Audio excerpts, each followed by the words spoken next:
Welcome to an enlightening journey. This educational content offers challenging insights. Approach with an open mind. The link for the study guide can be found in the description. Subscribe to join the exploration. Let's dive in without wasting time. Mastering time. Strategies for effective time management. Chapter 1. Introduction. To achieve what we value most, we need to spend our time on our most important goals. A bank credits your account with $86,400, carries over no balance from day to day, allows you to keep no cash balance, and every evening cancels whatever part of the amount you had failed to use during the day. What would you do? Draw out every cent, of course. Well, you have such a bank, and its name is time. Every morning, it credits you with 86,400 seconds. Every night, it writes off, as lost, whatever of this you have failed to invest to good purpose. It carries over no balance. It allows no overdraft. Each day, it opens a new account with you. Each night, it burns the records of the day. If you fail to use the day's deposits, the loss is yours. There is no going back. There is no drawing against the tomorrow. You must live in the present on today's deposits. This brief paragraph is an excerpt from an essay written by a famous all-time management author by the name of Alan Lakein. This paragraph alone has illustrated the importance of time management. It shows that managing our time is like managing our money. We must make good use out of it. Alan Lakein's essay, Time Management, uses the bank account as a good and important example of managing time. He states that time is of essential nature, and anything that is urgent and important should be done as soon as possible. Not managing time well wastes such limited time, just as money not managed properly is wasted. Alan Lakein makes yet another good point. Time is fixed, it cannot be carried over. If we fail to use the deposit, it is gone from us forever, without any record of how we spent it. Importance of time management. Success in time management can also be an encouragement to make a change in our time management. The idea of changing something can be daunting for some, but regardless of individual opinions, there are always ways to improve on our present time management. Success should breed more success. As we see that we are able to have more effective control of our time and see the positive results, we are likely to make permanent changes in our time management to sustain or improve the effectiveness. When you take steps to improve your time management, it almost always results in a greater degree of control and reduced stress. There is also likely to be an increase in your motivation because, as you begin to take control of your time, you will start to see results as increased productivity when compared to the amount of effort you are putting in. High levels of stress and fatigue can result from ineffective time management and can also affect both your physical and mental health. So taking steps to avoid these negatives is enough reason in itself to want to take full control of your time. It seems that everyone is seeking more hours in a day. But since time can't change, we can change our time management. Time management is defined as the skill of managing one's own time in the best way and the effective use of time.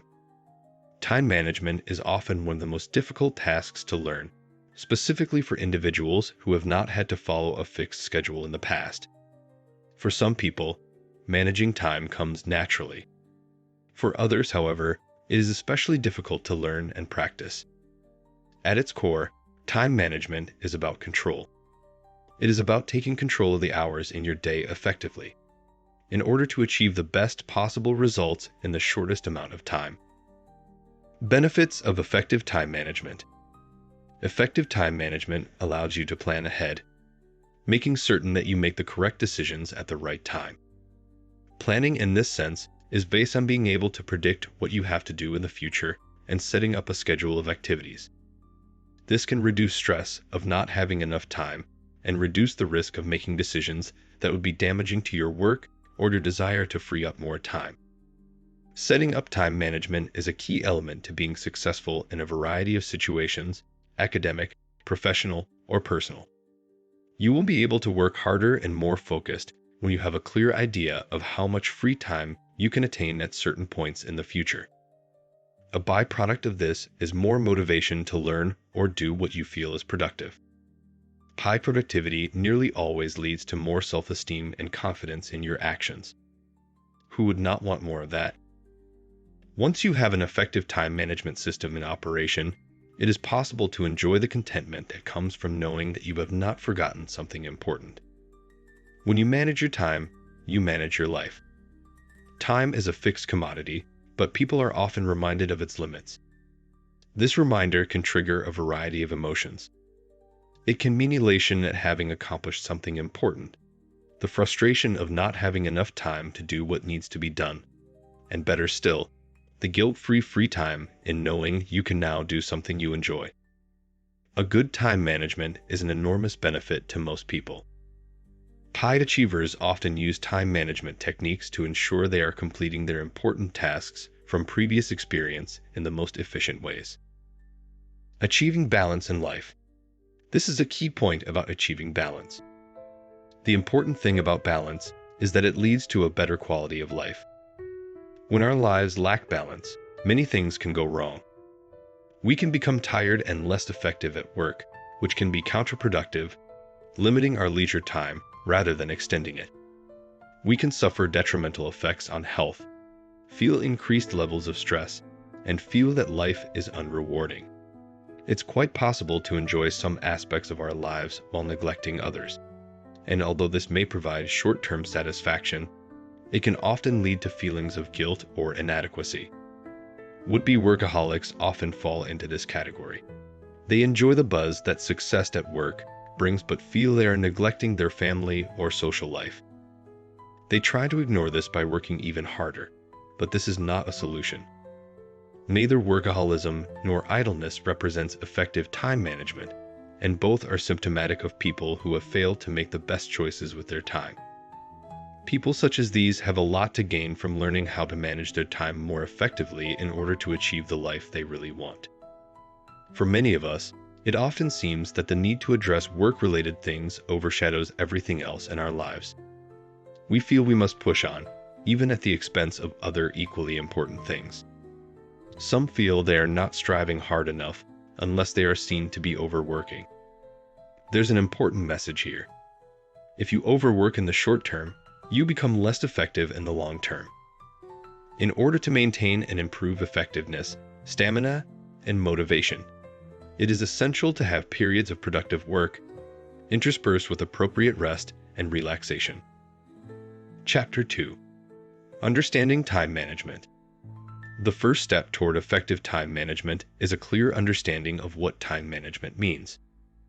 At a simple level, time management is the ability to plan and control how you spend the hours in your day to effectively accomplish your goals. However, it is much more than working from a to-do list and being punctual. It is an attitude. Time management involves changing how you use your time. It is a broad area. It can involve a change in the way you approach your time to effect a change in the way you spend your time. Time management can be effectively used in all aspects of your life.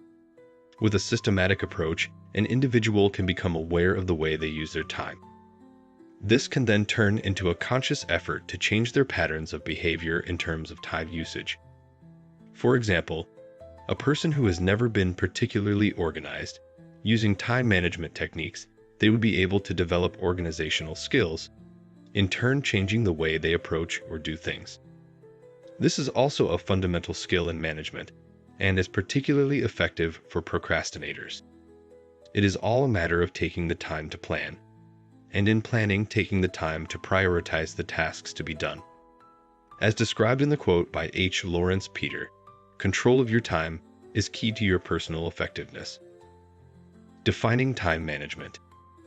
An alternative approach looks at time management from a broader perspective, incorporating the ways people feel about their time and the strategies they use to manage time.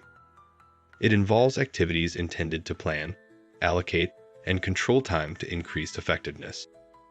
The principal objective of time management is to find a balance between the time spent working and the time spent relaxing. A relatively new approach to time management is time management towards goal setting. This approach looks at shifting focus from traditional time management to an attempt at managing time in ways that support the attainment of personal and professional goals.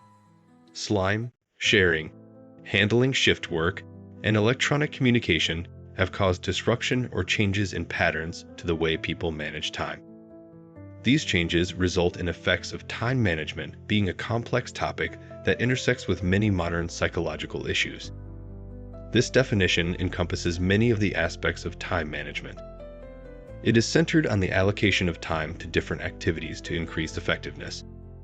It includes a personal and psychological level, and it also includes the activities of time management systems at the socio-educational and work levels. The psychology of time. This has implications in self-regulation, since deciding to engage in a particular behavior is, in essence, a decision to create a specific future state. If the behavior is viewed in an abstract way, there is a greater chance that the person will construe it as fitting to a higher level goal, and it is more likely that implementation intention will occur, the level of commitment to enacting a behavior. This is because there is less disconnection between the self at the time of making the plan and the self at the time of enacting the plan, meaning that the environment of plan creation and plan enactment are judged as being more similar. When a person decides to undertake a specific behavior, but the behavior is viewed as having a low probability of success due to being viewed as too difficult or too time-consuming, it is categorized as procrastination on a task that is pertinent to a goal. Trope and Fishback, 2000, propose an alternative view of self-control resource theory, which sees procrastination as a failure on the part of the person to allocate the required effort to the task at the future state, although this does not preclude the task being postponed indefinitely. An event that is close to a person, both in time and space, can be represented in a concrete manner, and its specific attributes can be easily perceived. In contrast, when the event is far from a person, either temporally or spatially, it is represented in a relatively abstract manner as a set of central implications or expected values. The previous section had time at a macro level, looking at the broad picture of how you spend your time. This section will consider time at a psychological level. This is an important perspective because how we view time and its effect on our behavior can affect whether or not we choose to act in particular ways. An error in planning time is our failure to separate the environment in which we make the plan from the environment in which the plan will take place. In Temporal Construal Theory, TCT, Trope and Liberman, 2018, wrote that different psychological distances from the self to the events can create mental representations with differing levels of abstractness and concreteness. Common time management challenges. Reaction to change is a common time management problem. Do you set your expectations too high? This can lead to frustration and a lack of productivity. As life is dynamic, with some tasks, it is best to simply complete them to a satisfactory level. Perfectionism can be the enemy of good time management. If you spend too much time on a task, an opportunity cost is associated as time could have been spent elsewhere. A general lack of direction can be a problem. This can often be solved by developing a personal goal-setting strategy which incorporates your vision of your ideal future and the steps you will take to get there. Some people are so disorganized that they cannot plan ahead. This might be because their life is so chaotic that it is hard to see any kind of order.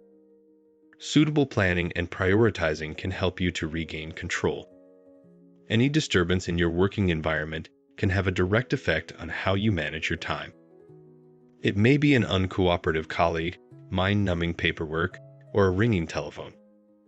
These are productivity killers which can be combated to some extent.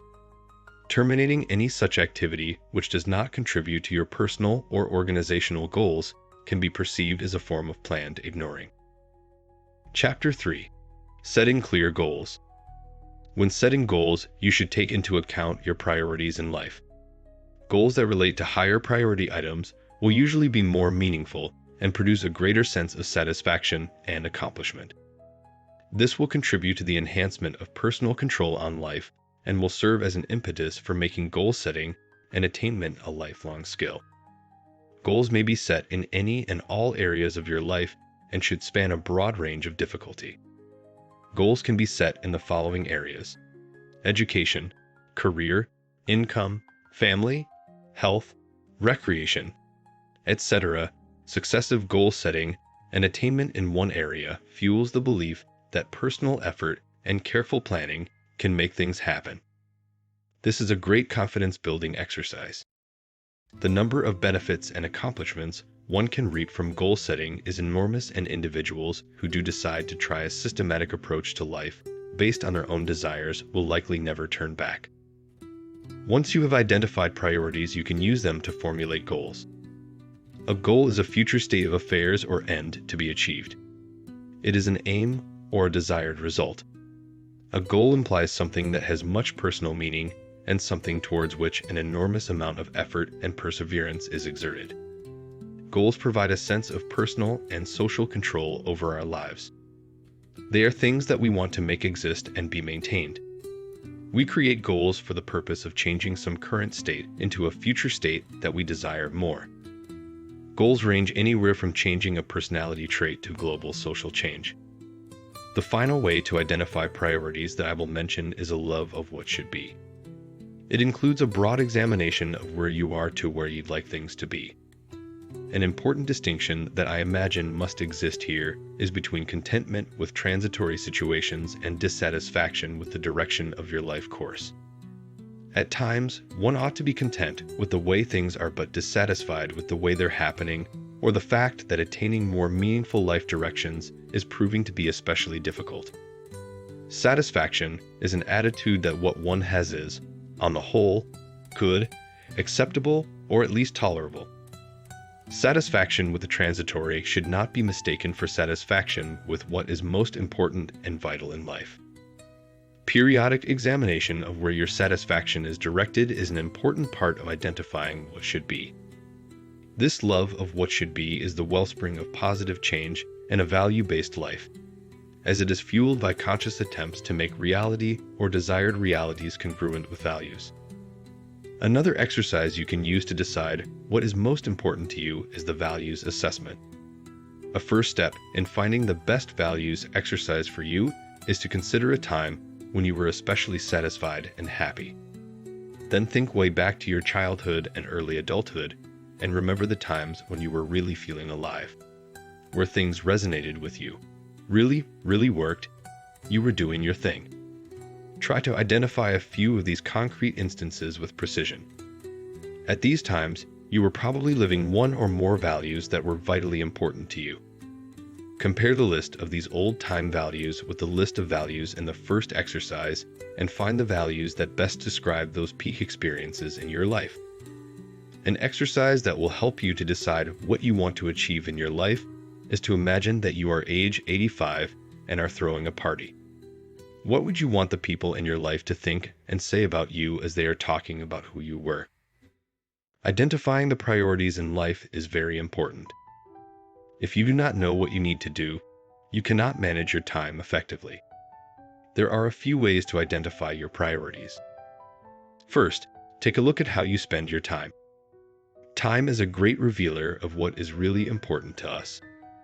In a week, where do you spend the majority of your time? What do you talk about most? What do you spend the most money on? Answering these questions will provide you with an idea of what you value most at this point in your life. Smart goal setting. Decide first what the general area is that you want to work in, and from there try to be as specific as you can. A useful way of making goals more specific is to use visual, word, and paper or electronic aids. These can help in brainstorming the possible things that you would like to accomplish.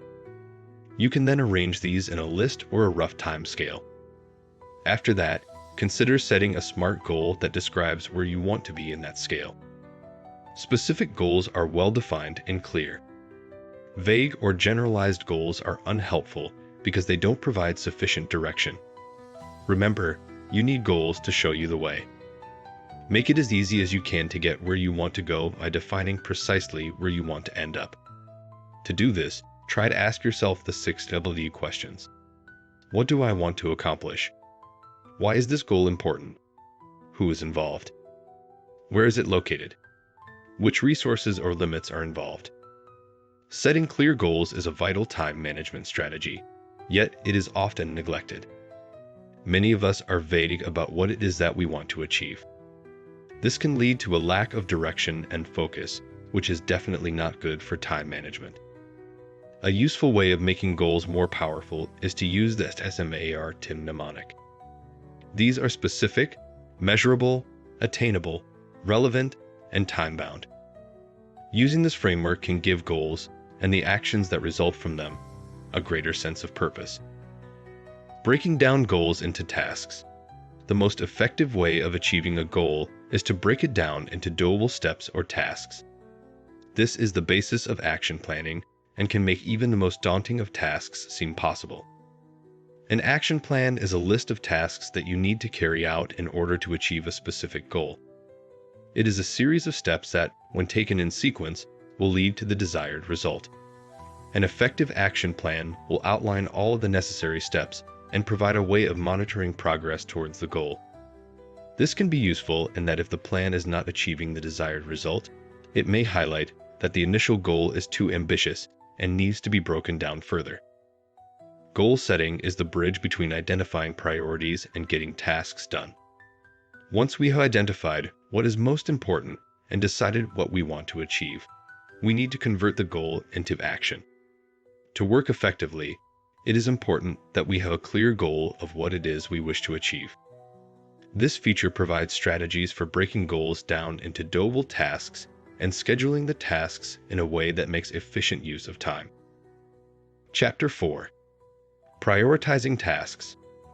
The benefits come from reducing urgent and avoiding tasks without importance, reducing the time spent in the other two quadrants, and increased time in the important but not urgent quadrant, which often brings feelings of control, less stress, and an ability to make progress.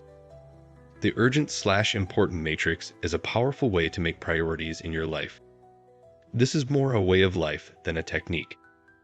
It's not a method to organize your tasks. It's a way to look at your long, mid, and short-term priorities. Therefore, effectiveness is often a result of applying the matrix and the accompanying strategies. The benefits can be enormous. It moves you away from firefighting and frees up time so that you can look to the future and make progress in your life. It is also effective for using with other people, in interactions with your manager or managing your team, as it's likely that the priorities of tasks are not all your own. The Eisenhower matrix is used to prioritize tasks by urgency and importance. Eisenhower matrix. Finally, the last quadrant is the easiest to handle. These are tasks that are not important and not urgent. You can just say no to these tasks, which is the easiest way to save time. Now the other two quadrants are related to undesirable tasks. They are urgent but not important. For these tasks, you have to see if you can avoid them. For example, someone may want your help with something unclear that needs to be redone, and you know this. It's a mistake, and you would like to avoid it. But right now, it's urgent even though your mind knows it's not critical at all. Then there are tasks that are important but not urgent. These could be things like learning a new technology, process, product, language, etc., or doing a certification. If you do these things properly, you can save time and become more efficient, which helps in the long run. So these tasks need to be planned and done in free time and require a lot of commitment. The best ones are the critical and urgent items because they are important and need to be done as soon as possible. Eisenhower matrix is a simple tool for sorting out issues based on two criteria: criticality and urgency. Criticality refers to the importance of the issue. If something is important, you need to do it. If it is not important, you should ignore it. The second factor is how soon it needs to be done. Some issues can be postponed, and you don't need to think about them now. Based on these two factors, you categorize tasks into 4 different quadrants, as shown in the figure. Urgent vs. important.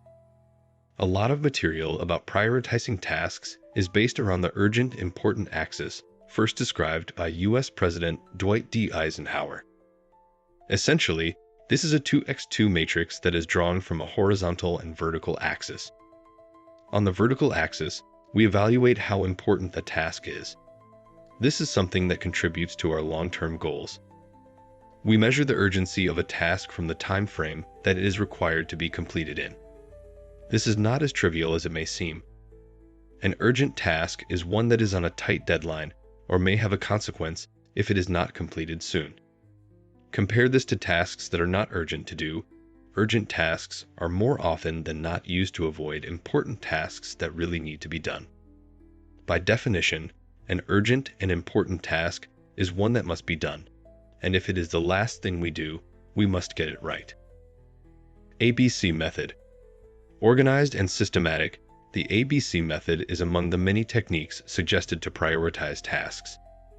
This method can be done by following simple steps. First, list all the tasks that you want to accomplish. Then place an A, B, or C next to each task according to its importance. Tasks are very important ones that you must do. This can include studying for exams, working on projects, or anything else that would greatly affect your life if left undone. B tasks are things that you should do. These are tasks with short-term consequences. Cleaning your room, calling a friend back, or shopping for a birthday present can be considered B tasks. C tasks are tasks that would be nice to do that have no consequences if left undone. Watching TV, reading a book, or taking a walk can be considered C tasks. Now that tasks have their designated letters, reorder them so that all the A's are at the top, followed by the B's, then the C's. This order is the order in which you should accomplish your tasks. Though it is tough in the beginning, the ABC method is very effective at helping you to organize and discipline yourself. Chapter 5. Effective Planning Techniques. The time intervals are frequent enough to maintain concentration, yet not so long that mental fatigue undermines the task at hand. The regular breaks at scheduled intervals prevent overloading and burnout. A lot of people have difficulty tracking and maintaining level of concentration. This technique encourages feelings of achievement, as often execution of the plans can be hindered by the thought of the task seeming too large or the person not in the right mood. The Pomodoro technique alleviates those feelings. 1. Decide on the task to be done. 2. Set the Pomodoro timer to 25 minutes. 3. Work on the task. 4. When the timer rings, put a check mark on a piece of paper. 5. If there are less than 4 check marks, take a short 3 to 5 minute break and then repeat from step 2. Otherwise, take a planned break for 15 to 30 minutes. The Pomodoro technique uses a timer to break down work into intervals traditionally 25 minutes in length, separated by short breaks. These intervals are known as pomodoros, the plural in English of the Italian word pomodoro, meaning tomato. The method is based on the idea that frequent breaks can improve mental agility. There are 5 basic steps to implementing the technique. Time blocking is a very effective time management technique, as the process does not require much effort. Simply start by planning a day, a week, or a month and fitting every activity and every task required to meet your objectives into a time slot. It helps people to remember and anticipate when they will need to do a certain activity. Often people will forget to do something at its designated time. Others will remember but procrastinate and avoid doing it. With time blocking, it allows people to allocate a specific time to do the activity, and a person is more likely to do the task if they have planned to do it. They will also do it in less time than they had originally planned for, allowing more flexibility for future time blocks. Not only does time blocking help with planning, it helps relieve the anxiety of the constant nagging thoughts about the tasks that need to be completed. Time blocking. Whenever possible, group similar tasks together. Our brains are best able to focus and accomplish tasks to the best of our abilities when it can get into a rhythm with a certain activity. By multitasking or switching back and forth between 2 different things, we experience something called switching cost. This is the brief mental block that comes in the split second in transitioning from one task to another.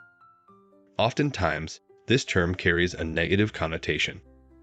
This is because more often than not, the switching cost takes the form of forgetting what you were just about to do or losing the great idea you had while working on a different task. The task that the word is attached to might not even get done to the best of your ability.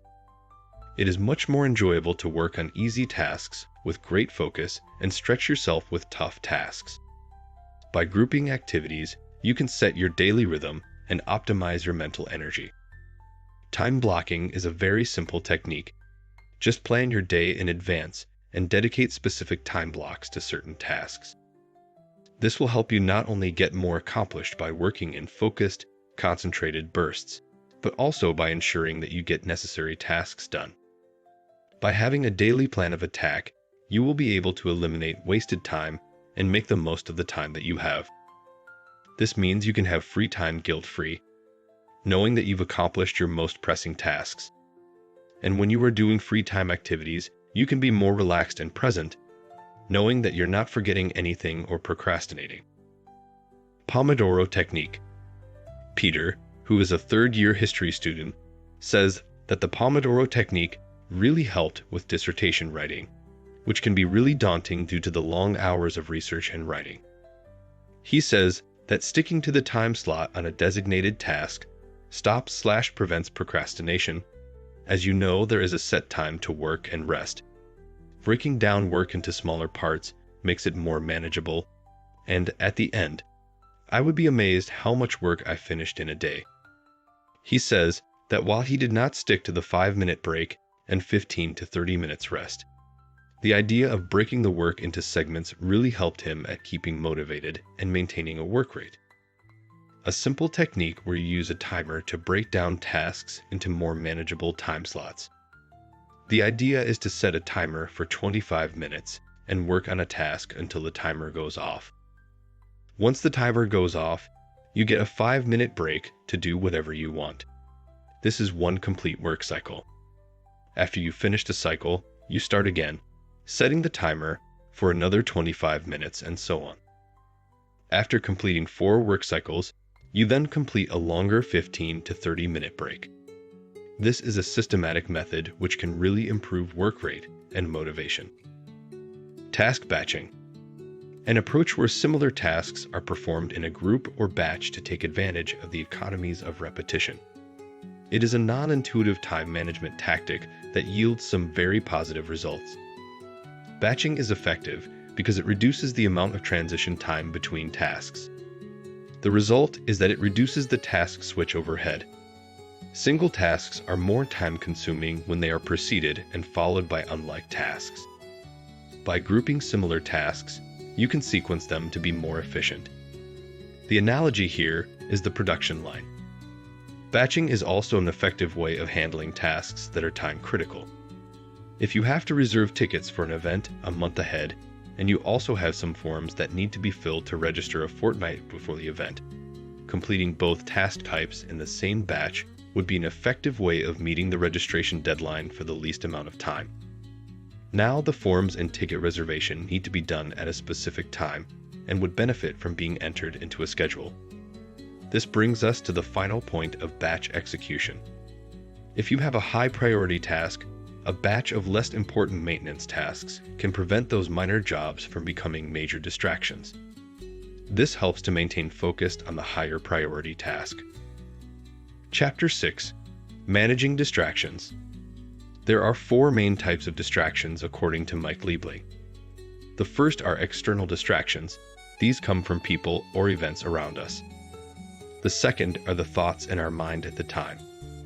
Thirdly, we have the internal triggers, or our reaction to a given situation. The final distraction type is composed of the features of the environment that act as noise-reducing concentration. Step 1 to taking control is to remove these and any other known distractions that prevent you from working effectively. The following diagram is a good method to start with. Create a mind map with yourself in the middle, and then anything that you would normally do when you know you should be working came off that, or anything else that causes you to lose your focus.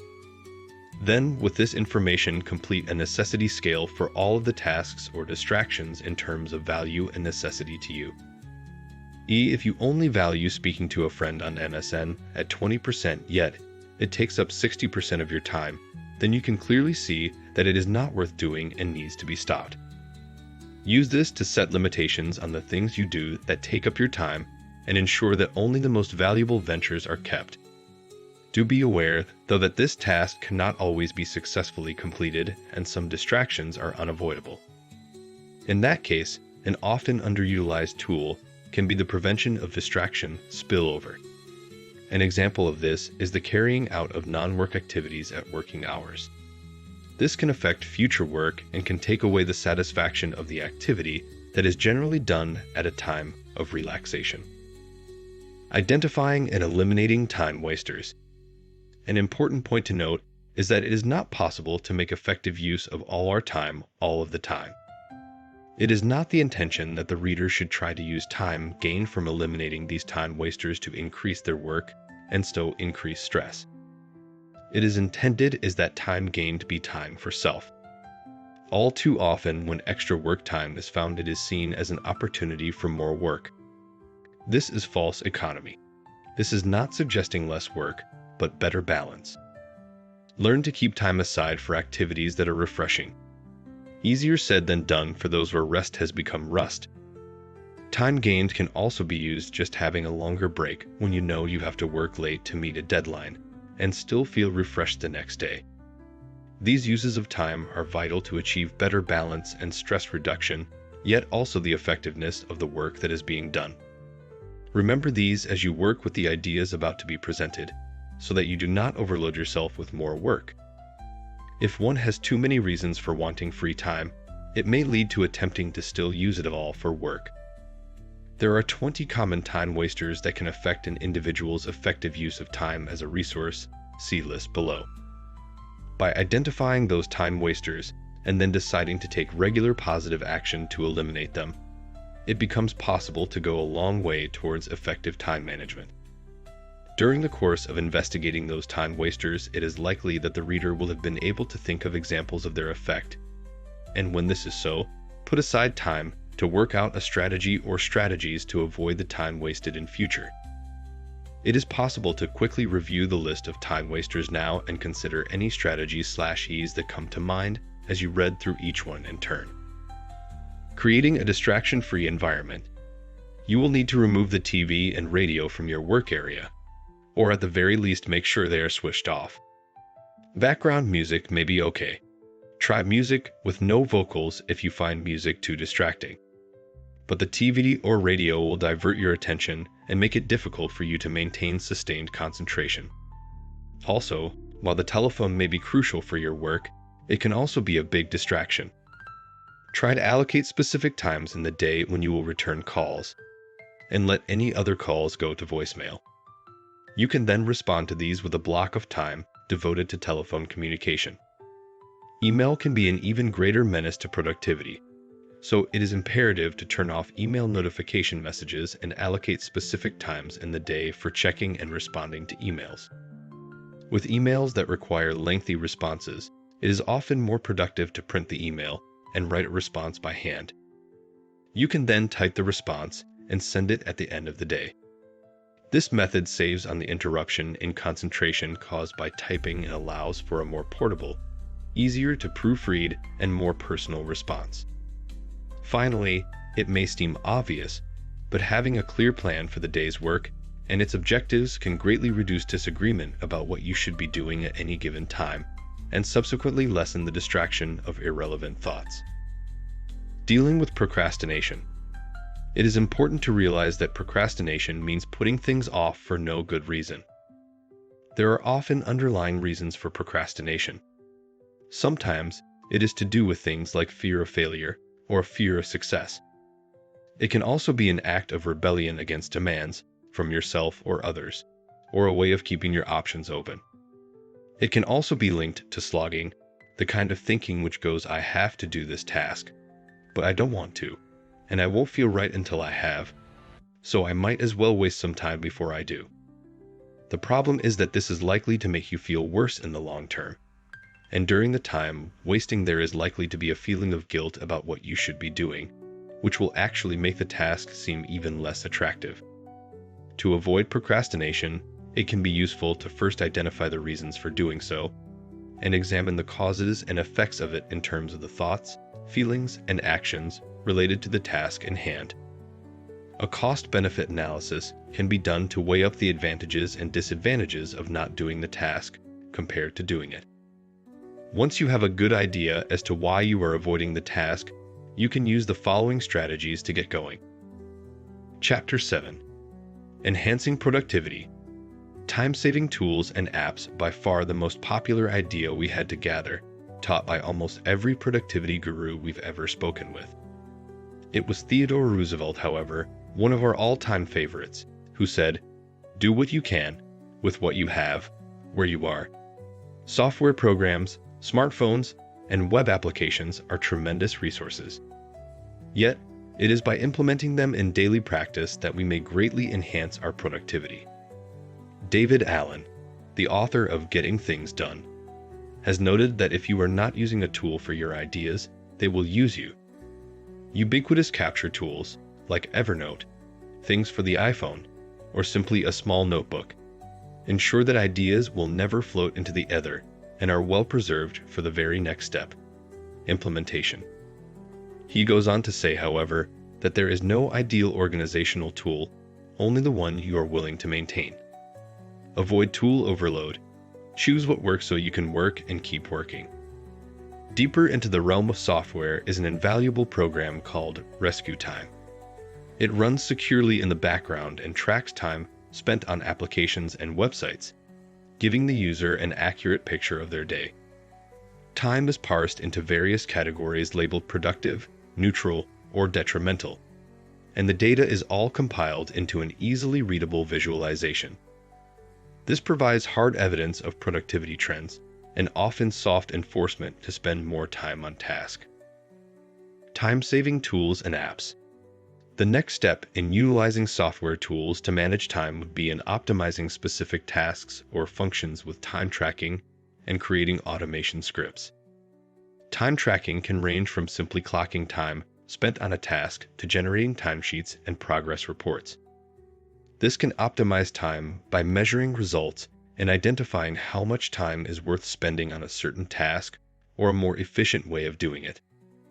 A similar result can be achieved with task optimization by creating automation scripts, although it requires more skill and time investment. Adapting this to a simpler programming role, a script can be used to automate a task that would take 10 minutes to do by a more efficient method that takes 5 minutes. This is effectively a time-saving tool and will benefit the user in the long run. Typical software can be a more direct way to manage time on the computer. They can range from basic calendar tools that come with operating systems to task management tools that can be customized to the user's needs.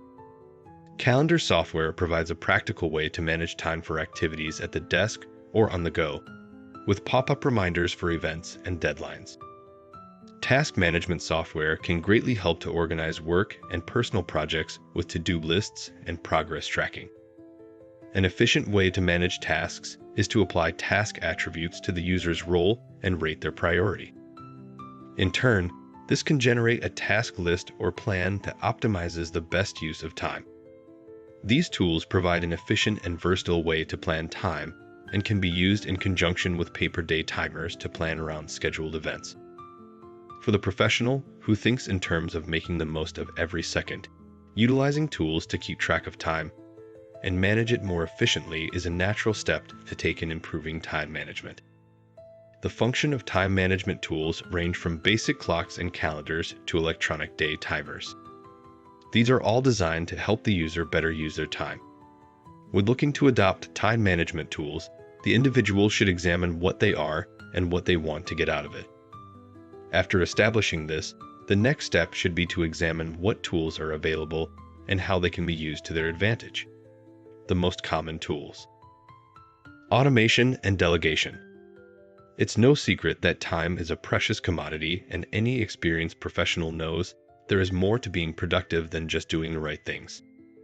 Being efficient with the way you use your time is one of the most important skills a master of business administration can have. Taking less time to do something means you have more time to spend on something else. One can either increase efficiency by finding a way to do something faster, automation, or by finding someone else to do it, delegation. Usually the best results are obtained by doing both. We live in a world where tasks have become increasingly complex and, as a result, often take too long to complete. People can find themselves spending hours on a task, which could have been completed in a fraction of the time if the task had been broken down and a suitable method found. This is where automation comes in. Automation involves finding a way to perform a task more quickly, with little or no human intervention. Examples where automation can be used include paying bills, sorting email into folders, and formatting documents. With a variety of bills to pay, it is possible to waste a lot of time going to different web pages and entering credit card details. In this case, it would be more efficient to find a way to pay all the bills at once using a credit card or internet banking facility. Email can be automatically sorted using filters to determine the data contained within the email. This is useful for separating junk mail from important mail or mail pertaining to a particular subject. Finally, often a particular task, such as formatting documents, can be specific to your computer. In this case, a custom computer program may be used to complete the task. If such a program does not exist, it is possible to task share the work to someone who is willing to and has the skills to create it. Improving focus and concentration. Being able to concentrate for long periods of time is a tough task, especially in our world of constant distractions. It's for this reason that setting aside specific time periods in which you aim to maximize concentration can be a very effective strategy. With commitment to follow through, the conscious decision to say, "I will not be deterred from this task during this time frame unless there is an emergency," can have very positive results. An emergency is not a friend calling you for a chat, an email popping up, or an itch to check your favorite websites. This strategy is best utilized when you allocate specific time periods to work on specific tasks in a weekly/daily plan. Saying "you will try to get around to it when I can" leaves too much room for procrastination and an easy exit to tasks we don't like. If you find your mind is full of mental chatter and you can't settle into a task, the following strategies to manipulate your environment and maximize your mental energy may be helpful. Although it is impossible to change or control every aspect of your environment, the more you are able to control in your environment, the more you are able to stay focused and on track. Focus is the ultimate key to productivity. When we are focused and concentrating, all our mental and physical resources are channeled in the same direction. This is power.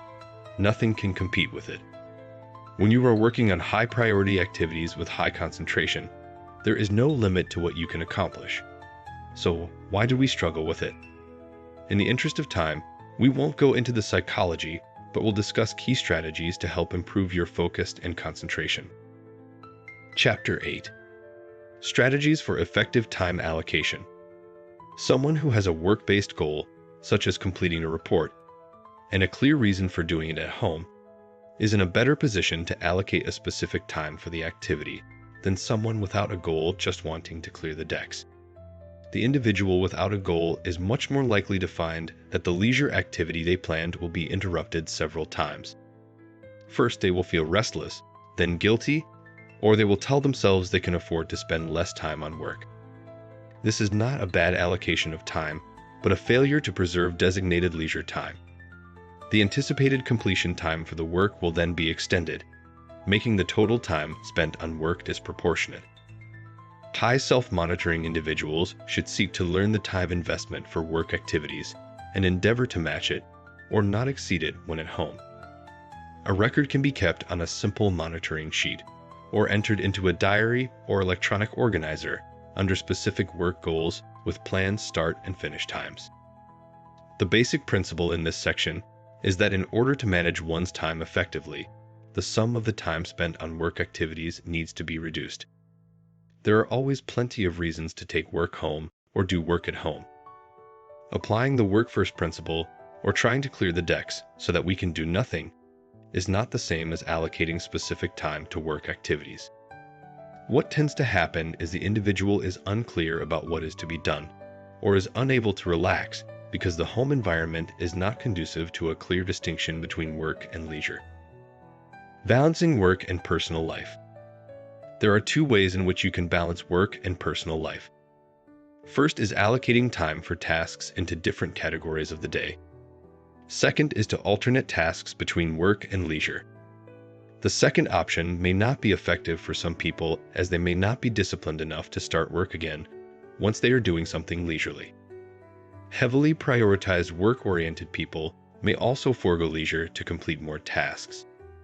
This is why allocating time for tasks into different categories of the day is the more preferred way as you allocate a certain time to do the task. For both ways, it is important to know approximately how long a task will take. Doing this will lead to more effective time usage and time will not be wasted. An effective tool for this is time tracking, which will be discussed in the next section. Balancing work and personal life is about allocating a work-life balance that can help you slide through creating, developing, and completing your goals in life. This is a guideline for people who are creating and managing their goals, whether it is a short-term or a long-term goal. Usually, a person who is goal-oriented may overwork themselves by taking on too many tasks and work than they can handle, or may get too absorbed into the task that they forget the time and have no time to do anything else. This can lead to burnout or fatigue and may result in the person abandoning the goal. Balancing work and personal life also allows for a person to plan ahead in the future if there are any tasks which are time-consuming, such as studying, creating a project or assignment, or even events of any nature. Effective time tracking.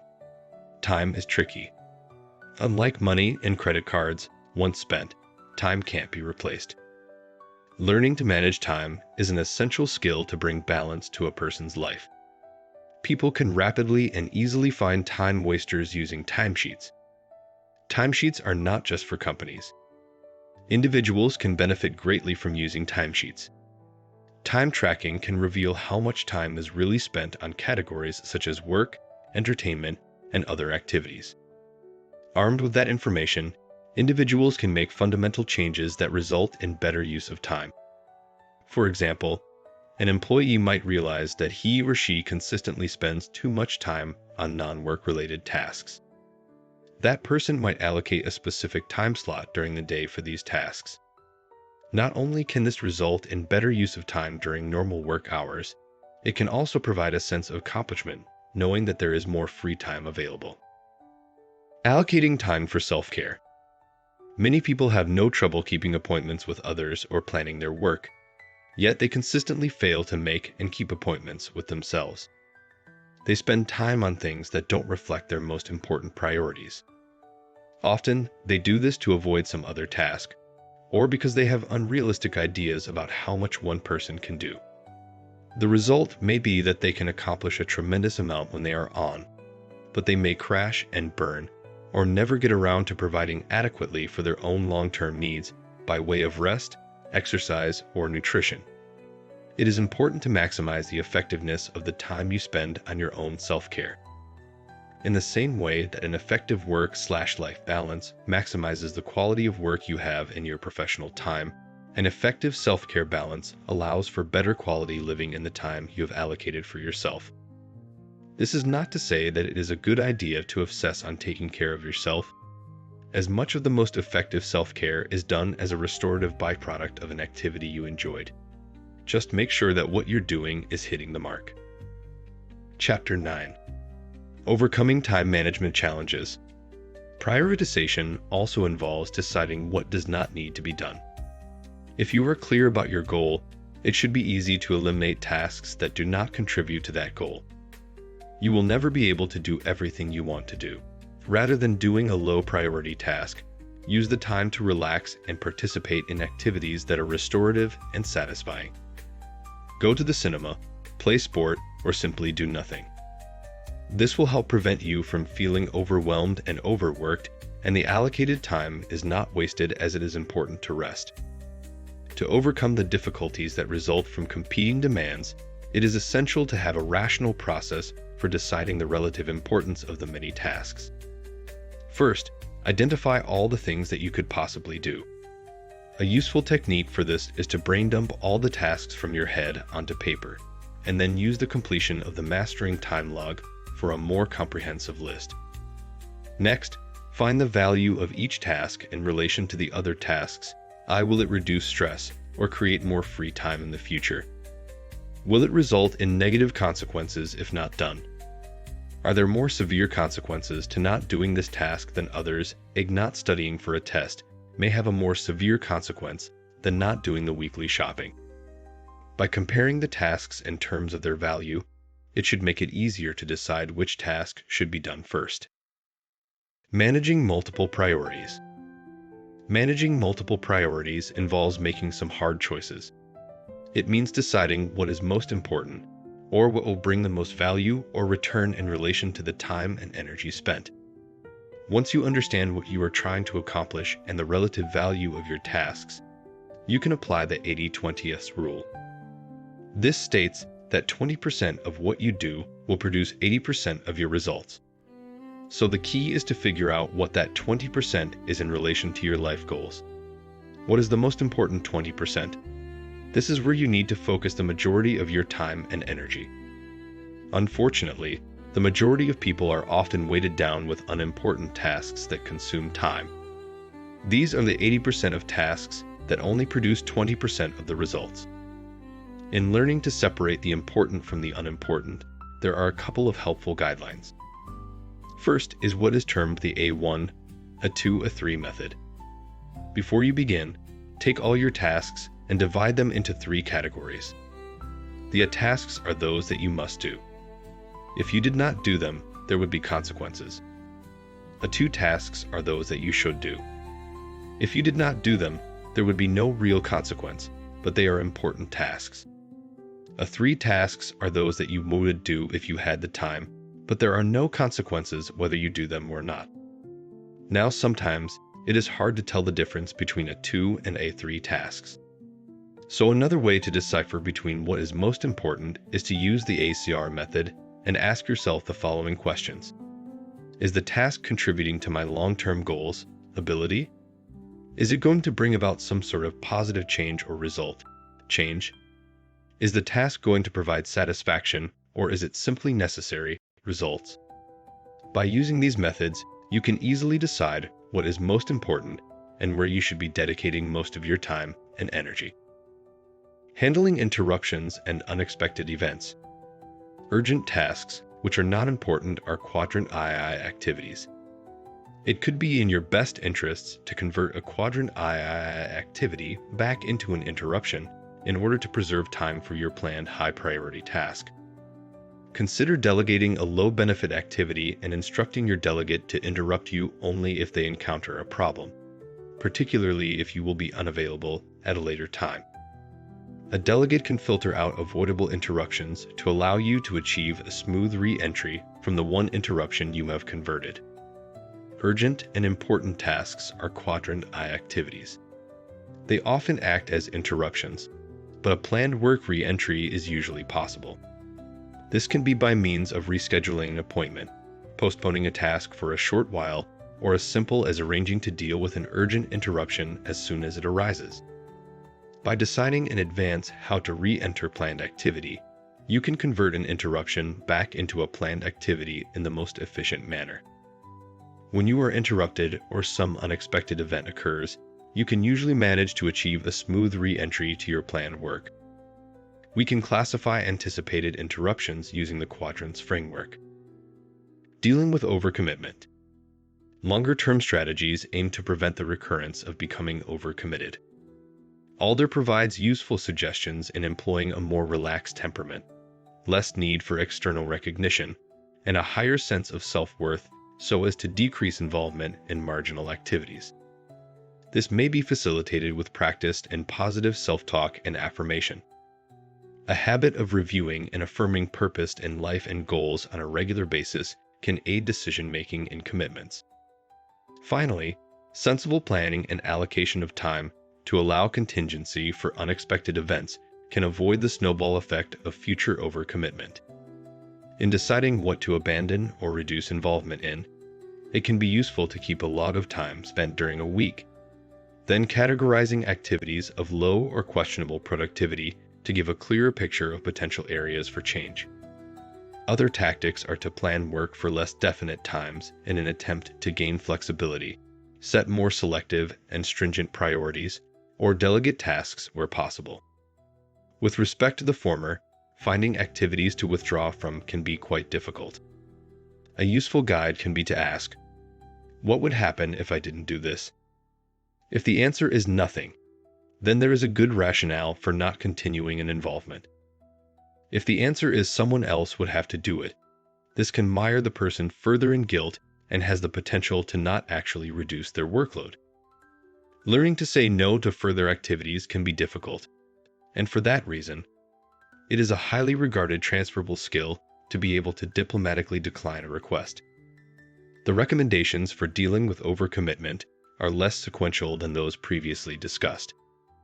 Essentially, dealing with overcommitment is an exercise in prioritizing and, maybe more importantly, recognizing one's limitations.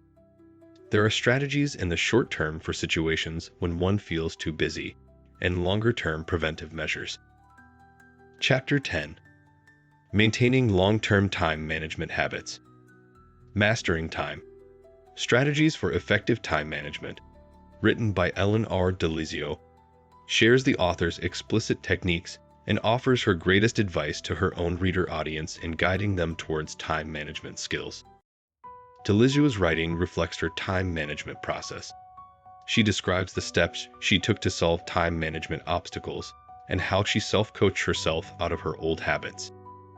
The main idea of her book is to manage your time by changing habits, following a routine, and assessing what does and does not work for you to sustain lasting time management practices long after the fact. In the last 4 pages of the book, there is a time management assessment survey that will help you rate what and how well you are doing things now and how they compare to how you used to do them. The survey questions offer profound insight into current habits, be it good or bad. Delizio's message to her readers is to say that to change time marshalling habits, it does not require the drastic change of overkill, but something as small as managing 5 minutes a day and changing one old habit. The straw that broke the camel's back was when she realized how bad her time management skills were getting during her high school teaching years. She described her situation as one big time puzzle. The more she lost track of time, the more she found herself scurrying someplace and always managing to lose something or forgetting to follow through and getting her work finished late. Though she reasoned that her lifestyle changes and family additions were causing her this stress, she pinned down the culprit, her WoW career, and decided to retrace her steps after the time when she felt it was sort of out of hand, so she could guide herself back to what she once did to manage time in a different way. This is the same approach you will likely take if you primarily want to change time management habits and sustain planned time in the long run. Creating a time management routine. Remember that behavior changes generally take around 3 months to become established habits. At the start, it is common for those habits to break occasionally. It is important to find out why the habit broke and try to find ways to avoid it in the future. If you don't go for a run because it looks like rain, plan an alternative indoor exercise and form a habit of checking the weather when you first get up. After the initial breaking of a habit, it can be useful to write a contract with yourself to commit to the change. If, however, you find that the change is not working for you, it may be necessary to put old habits back in place and think of another way to make that change. Time management is an ongoing process of change, and it is important to keep flexibility in your routine and be open to new ideas. It helps to begin by writing a plan. Where does your time go? How would you like to be using your time? Use the information from your answers to change how you manage your time. Visual reminders to prompt change in behavior can be useful. These include linking tasks to regular events, like doing sit-ups every morning, leaving an object in an odd place, like your keys in the fridge to remind you to check if you need to go back there, and creating a living or working environment that prompts the desired behavior and keeping your running shoes by the door. Schedule a block of time to concentrate on learning the new behavior. Find out what is rewarding about this behavior and tell yourself this every time you do it, as well as giving yourself a reward after. If you dislike housework, give yourself permission to do something you really enjoy afterwards. With time, the new behavior will become an automatic response to the environmental cue, and the old behavior will decrease. Creating a time management routine is essential in ensuring ongoing time management success. A routine consists of a pattern of behaviors that become a habit, and these habits need to be learned and implemented in the context of your current lifestyle. Changing behaviors is difficult and can take time. It is important to start by focusing on a few key areas. Too much change all at once can be overwhelming and difficult to sustain. Once these few habits are well established, you can focus on introducing more changes. Reviewing and adjusting strategies. What didn't go right? Having recognized the signs of effective time management, the opposite symptoms will tell you clearly what are ineffective time management practices. If you have followed a planning system and it isn't working, analyze what went wrong. If you procrastinated and changed activities, ask yourself why and the value of the new activities. If there wasn't enough time to complete what you had planned, you may have underestimated the time required or scheduled it at a busy time. Just as the path to hell is paved with good intentions, so the road to ineffective time management is paved with unrealistic planning. Make sure that your strategies are realistic and flexible, and that your plan is being followed. It is important to regularly check your performance against your plans and current goals to ensure that you are going in the right direction. This is a skillful and difficult task, but it is important to avoid waste working against closed doors. Identify the best time management strategies for you. With the massive variety of time management strategies and systems on offer, it is easy to change strategies unproductively. If a system isn't working, identify the reasons for it and then try something else. Note the characteristics of your current situation and what you are trying to achieve, and then select strategies to match.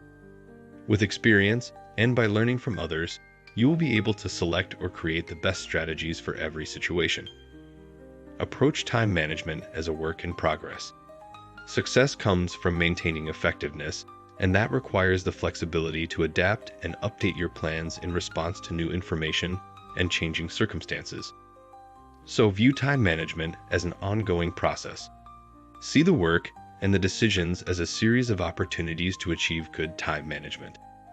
And it helps keep up your motivation. In this way, you will also recognize the signs of progress. Recognize and avoid time management planning. Sustaining motivation and discipline. One of the most effective ways of sustaining motivation and discipline is to have an accountability system. This involves making a commitment to change and involving other people in helping to make that change. Effective goal setting is a good first step. Clear goals help to align effort and focus and provide a way of monitoring progress. It is important that goals are concrete, achievable, and time-based. A student may set a goal improving his/her GPA from 2.7 to 3.0 in a semester. An athlete may aim to reduce his 400 meters running time by 2 seconds by the end of the competitive season. In each case, there is a concrete criterion for success, a clear time frame, and a way of assessing whether the goal has been met. An individual can use a personal planner to set specific time periods for assessment of progress against each goal. This will help to maintain awareness of the goal, and goal maintenance can be shared with peers or a coach. In this case, a comparison of planned against actual time allocation can be an effective measure of commitment and progress. An individual will have to explain why they have not followed through on a commitment to change to other people, and this can provide external pressure to stick with it. When students begin to master time management skills and experience the benefits of keeping up to date with their academic, work, and personal commitments, they often suppose that they will be able to continue planning and managing their time effectively. However, because time management is not an end in itself, but a means of helping one to achieve other ends, It is likely that once the pressure is off, an individual will begin to slip back into old habits. It is therefore important to focus on how time management skills can be maintained over the long term. Chapter 11. Conclusion. Readers should now understand and be committed to the use of time management strategies. They should also be able to select and use the right strategies. Using a planner and breaking down the semester into weeks and then days is a good first step. As you write each assignment in your planner, check the due date, and then work backwards, breaking the assignment into manageable parts. Blocking out specific time periods for studying is also important. Remember to be flexible, as there will inevitably be times when you need to adjust your schedule. It is important to maintain some free time within your schedule to allow for the unexpected. A healthy balance between time spent on work and time spent on leisure is a crucial aspect of time management. Always remember the purpose of developing effective time management skills. It is to increase your control over your own life. This involves continually setting and re-evaluating personal goals. Consider your strengths and weaknesses and identify areas of your behavior and/or habits that you wish to change. With the implementation of specific time management strategies and some hard work, you will soon bring about the changes you wish to see in your own life. Recap of key strategies.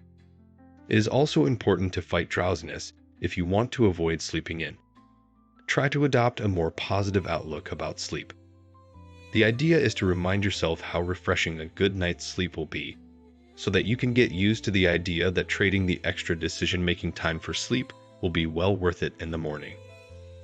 One other good tactic is to associate your bed with sleep.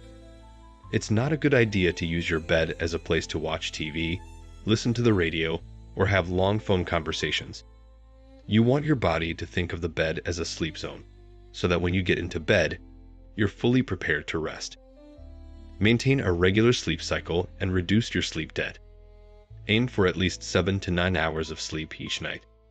Develop a bedtime routine to help you fall asleep. This could include taking a warm bath or reading a book.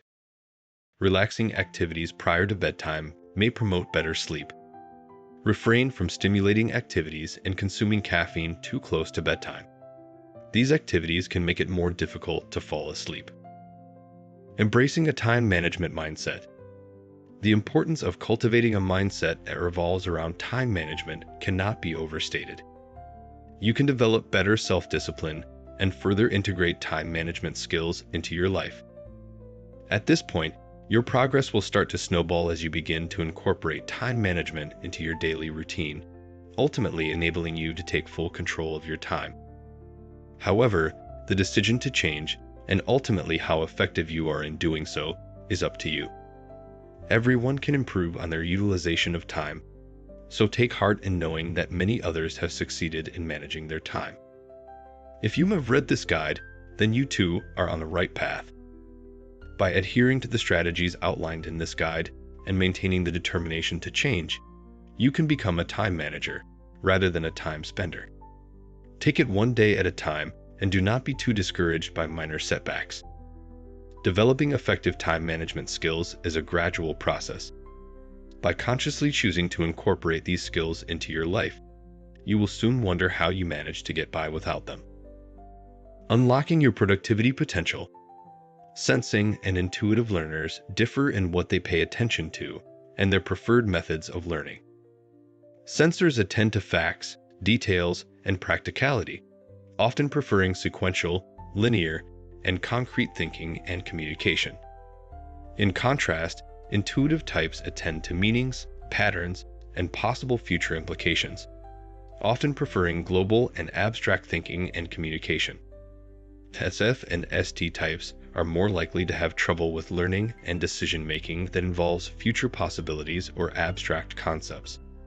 They are more efficient and effective while working within their preferences on personality dimensions and learning styles, especially when it is of high interest and involves their required responsibilities.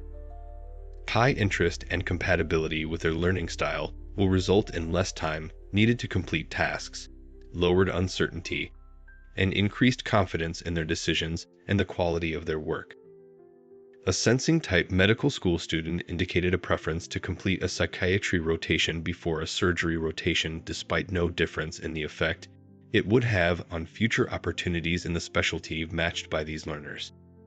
This desire is less preferable for NF and NT types who tend to jump around in assignments that are less interesting or less clear in terms of the required result. Gathering information and completion of monumental tasks and hurried study for exams. Sense and intuitive learners often have trouble understanding each other's preferences and may express disapproval or give advice to attempt more productivity with little or no comprehension of the other's different but compatible preferred method of working. High NFs tend to prize empathy, and advice is often better received coming from those with similar feelings and requiring explanation and a chance to express their decisions to others. NCs will often decide something is not worth the time spent and may be led to increased productivity and quality of work by considering more practical implications and using more efficient methods. Identifying and enhancing personal strengths and preferences. The second approach involves identifying and enhancing your personal preferred ways of working and learning.